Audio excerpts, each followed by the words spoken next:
안녕하세요. 북신의 서재입니다. 정세랑의 신작소설 시선으로부터는 문학의 세계에서 경험하는 격세지감이 있습니다. 3대간 이어지는 가족 서사임에도 가부장제의 세례를 전혀 받지 않은 식구들을 만난다는 점, 부모와 자식 사이, 부부지간이나 손이 아래의 친족 사이에 그 어떤 위계나 갈등 없이 관계를 맺어간다는 점 등이 그러합니다.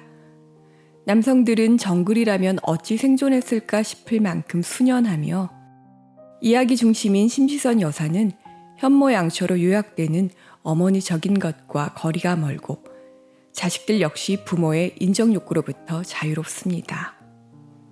다시 말해 존재한 적 없으며 존재하기 어려울 만큼의 완벽한 모계 사회가 그려져 있습니다. 무엇보다 이 소설은 작가의 말에서 정세랑이 언급했듯 20세기를 살아낸 여자들에게 바치는 21세기의 사랑 이야기입니다.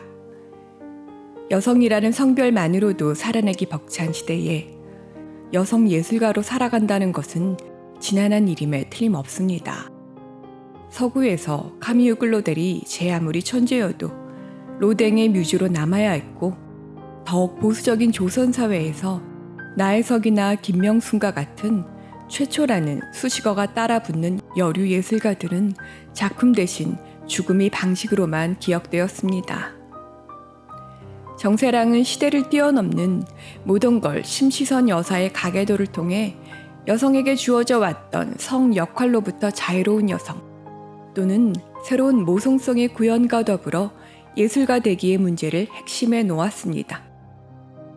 그리고 3대라는 긴 시간 속에 펼쳐지는 다양한 인물군을 빌어 지금 이 시대의 다양한 사회 문제를 작품의 소재로 끌고 들어왔습니다.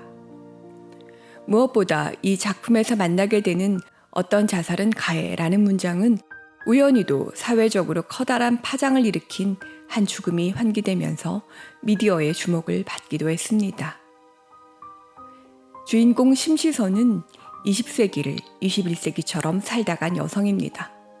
할머니의 전매 특허와도 같은 손맛이나 김치는커녕 집안에 버섯이 나올 만큼 살림도 젬병이고 자식들 교육열은 더더욱 딴 세상 일처럼 살아온 사람입니다. 하지만 그녀는 시대 너머를 보는 해안이 있었고 웬만한 헛디딤에는 눈 깜짝하지 않는 사람이었습니다. 세속적 기준에 맞추어 자신의 삶을 끌고 가지도 않았으며 자식 역시 그러한 눈길로 바라보지 않았습니다. 시선은 어린 나이에 사진 신부가 되어 하와이로 이민 가는 것도 주저하지 않았고 그곳에서 거친 욕망의 화신인 남성 예술가가 던지는 위험한 동아줄을 거머쥘 배짱도 모종 갈듯 삶의 터전을 옮겨와도 덩굴 뻗듯 또다시 뿌리내릴 수 있는 사람이었습니다. 소설은 시선의 10주년 기일을 특별하게 기념하기 위한 가족 모임으로부터 시작합니다. 시선은 살아생전 제사 문화에 관한 TV 토론회에서 형식만 남고 마음이 사라지면 고생일 뿐이라며 제사를 사라져야 할 관습이라고까지 말한 사람입니다. 이제 시선으로부터 뻗어나온 자손들은 그녀 삶의 변곡점이었던 하와이에서 어머니와 할머니의 삶을 기억하고자 합니다. 시선은 더 이상 세상에 영향을 미칠 수 없는 고인이지만 그녀답게 오늘의 삶을 살아가는 자식들의 삶을 되돌아보게 합니다. 시선은 26권의 책과 숱한 말을 남긴 무엇보다 시대를 개척하고 넘어선 사람입니다. 그녀가 생전 누렸던 이름값과 불명예는 모두 전후 독일회화 거장이라고 일컬어지는 마티아스 마우어로부터 비롯합니다. 시선은 하와이에서 세탁소 일을 하던 중 우연히 마티아스를 알게 되고 그를 따라 독일까지 건너와 그의 조수와 자벽부 역할을 감수하면서 그림을 배우고 학위까지 취득합니다. 가학적 예술가 마티아스 마우어는 전성기에 자살했다는 이유로 비운의 화가로 끝없이 추앙받았던 반면 자살 원인 제공자라는 오명을 뒤집어 쓴 시선은 온 유럽의 증오를 받아내야만 했습니다. 마티아스는 세상 사람들이 추앙하는 그러한 예술가가 아닙니다. 그는 자신의 권세를 빌어 수많은 여자들의 인생을 유린하고 농락한 파라코였습니다. 시선은 유명하고 힘있는 남자의 손에 떨어진 여러 여성 중 한 명이었지만 그의 뜻대로 움직이지 않은 유일한 여자였습니다. 시선은 그의 오만함을 이용해 자신을 보호했으며 남자의 손아귀에 벗어나 제 삶을 개척했습니다. 그의 자살은 극한의 폭력이 맞습니다. 자신의 여행 수집품에 불과한 여자가 공적으로 목소리를 내고 다른 남자와 미래를 꿈꾼다는 것을 용납할 수 없었던 마초 마티아스는 상처받은 연기의 장인이자 희대의 가학자입니다. 하지만 이 소설에 등장하는 마티아스 외 모든 남성들은 남성성이 거세된 순연하고도 무른 존재들입니다. 오히려 권력을 쥐니는 여성들입니다. 훗날 시선이 그러했고 그녀를 독일에서 구출해 한국 예술계에 자리 잡을 수 있도록 도움을 준 미네방 여사나 시선의 딸들이 오히려 강한 이들로 묘사됩니다. 하지만 권력을 쥔 여성들은 자신의 힘을 타자를 압박하는 데 사용하지 않았습니다. 그리고 애써 유리천장을 깨는 방식으로 자신들의 힘을 과시하는 대신 관습적으로 요구된 가부장 문화와 성 역할을 지우는 방식으로 성별 간 장벽을 허뭅니다. 남성들이 자연스레 가정 속에 안착한 모계 사회의 모습이 심시선 가계도의 특징입니다. 심시선으로부터 갈라져 나온 뿌리들은 비단 부권 중심의 가부장뿐만 아니라 인종과 국경마저 초월하는 사고의 유연함이 있습니다. 시선을 가장 많이 닮은 큰딸 명예는 하와이에서 훌라춤을 배우며 로컬의 의미를 다시 생각합니다. 로컬이란 인종과 혈통의 장벽에 갇힌 개념이 아니라 한 지역에서 긴 시간 살아오면서 지역 공동체를 사랑하는 착취적이지 않은 사람이라고 말입니다. 그녀의 딸 지수나 피가 섞이지 않은 조카 규림 역시 피로 구획되는 경계 대신 사람 사이의 다른 선을 떠올립니다. 이 가족에게는 혈통과 인종이라는 구획보다 지구인이거나 세계 시민과도 같은 너른 테두리가 먼저입니다. 이 아름다운 가계에서 사람을 나누는 기준이 있다면 그것은 남이 잘못한 것 위주로 기억하는 인간이랑 자신이 잘못한 것 위주로 기억하는 인간과 같은 잣대입니다. 시선의 두 번째 남자의 홍낙화는 광고계의 거물이지만 편견으로부터 자유로운 사람입니다. 삶의 모든 것을 오로지 재미있느냐 없느냐만으로 판단하는 그의 잣대는 타인이 어떠한 성적 지향이든 출신이 무엇이든 오직 자기 자신으로 있을 수 있게 해줍니다.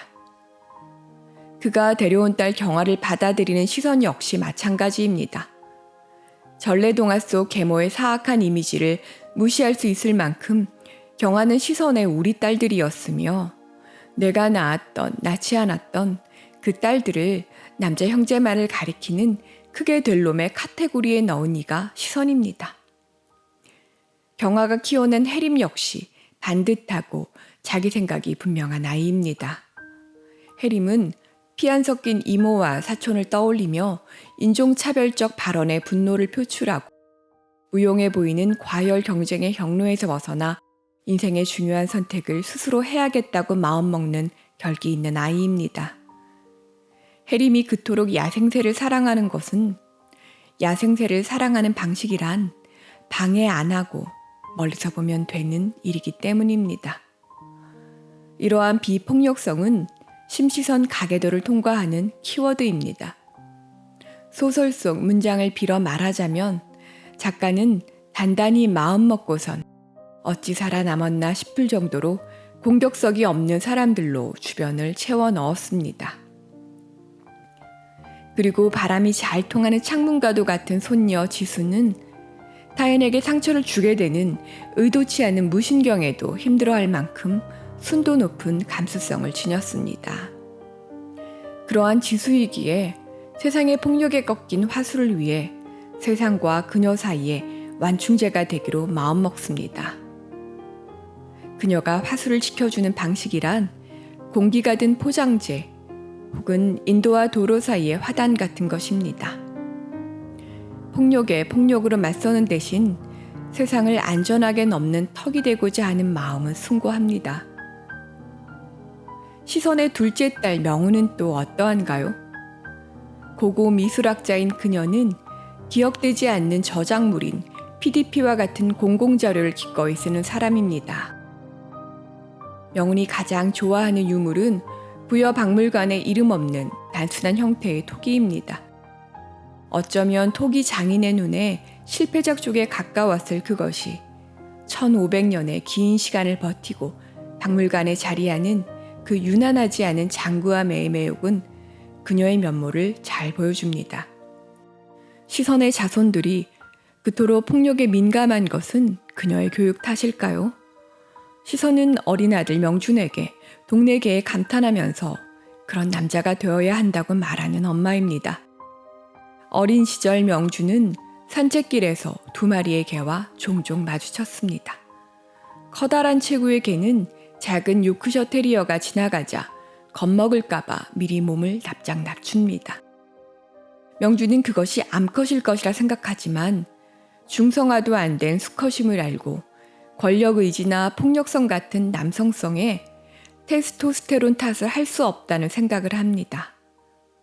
긴 세월 여성을 지배해온 남성의 권력의지가 본능 때문이라는 면죄부에 허를 찌르는 장면이 아닐 수 없습니다. 한 발자국 더 나아가 작가는 시선의 입을 빌려 남자에게 너무 많은 것을 기대하지 말라고 합니다. 남자들은 아무리 똑똑하고 사려 깊은 성품을 타고났다 해도 여성들이 보는 것을 못 보는 존재라고 말입니다. 한 사람에게 모든 것을 구하면 실패할 수밖에 없으니 성공적 결혼이란 폭력성이나 비틀린 구석 없는 상대와 나누는 좋은 섹스면 충분하다고 합니다. 시선의 며느리는 아들 명준이 생각을 던지면 재밌게 튀어 돌아오는 괜찮은 벽이라는 점에 이끌려 결혼했고 그 범속한 안목은 사위 역시 마찬가지입니다. 태호는 종잡을 수 없었던 장모를 인간적으로 좋아했고 장모로부터 뻗어나온 기세 좋은 여자들에게 감탄하며 살아갑니다. 남성과 여성의 성 역할이나 가부장의 위험 등 가족과 가정의 경계를 지워가는 시선으로부터는 자연술의 예술의 경계 문제를 다룹니다. 대개 인물들은 예술계에 한 발 담고 있지만 정통 예술세계 옆에 사람들입니다. 명주는 회화로 유학을 가 복원미술로 빠진 사람이고 그 딸 우유는 조소 대신 크리처 디자이너의 길을 택했습니다. 명운이 판매용이 아닌 공공 비치 자료에 글을 쓰는 것이나 시선이 그림 대신 글로 생계를 이어갔던 것 역시 마찬가지입니다.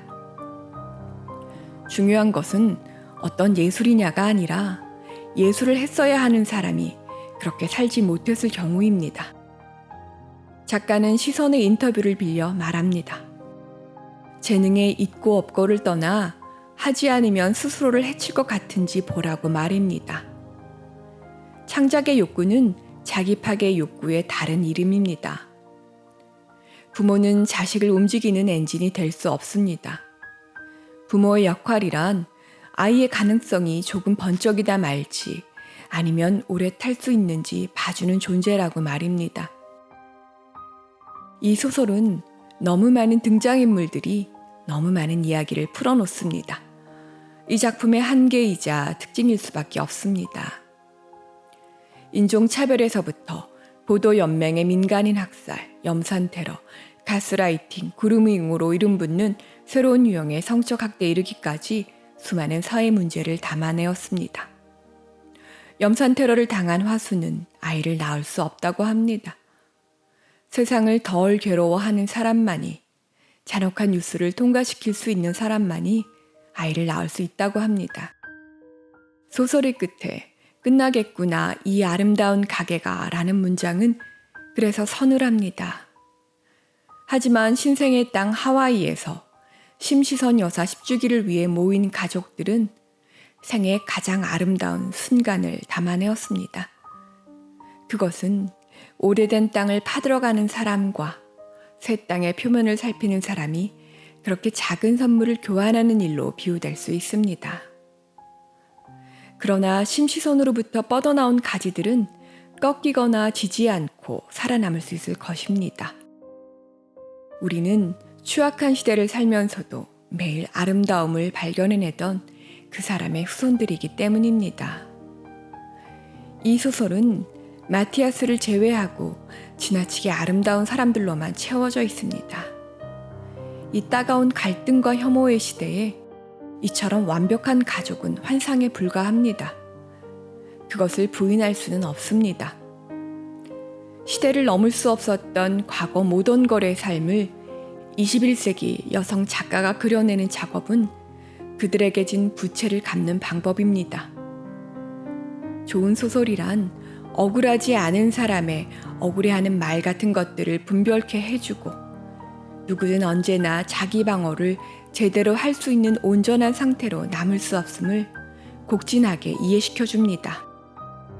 예술이 아니라면 그 어떤 것이 대신할 수 있을까요? 감사합니다.